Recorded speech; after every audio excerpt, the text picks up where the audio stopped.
আসসালামু আলাইকুম।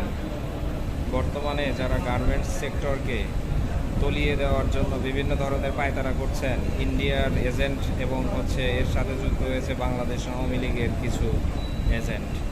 দুই ধরনের এজেন্ট মিলে বাংলাদেশের গার্মেন্টস সেক্টরটাকে একেবারে ডুবিয়ে দেওয়ার চেষ্টা করছে। কিন্তু আমি শ্রমিক ভাইদের উদ্দেশ্যে বলতে চাই, আপনারা কোনোভাবেই এই ফাঁদে পা দেবেন না।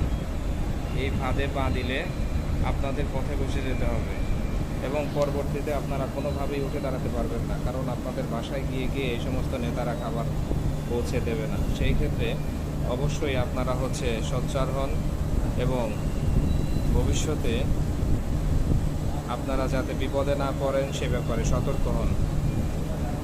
আপনাদের আশেপাশে যখন সমস্যায় থাকবেন কাউকে পাবেন না। ধন্যবাদ সবাইকে।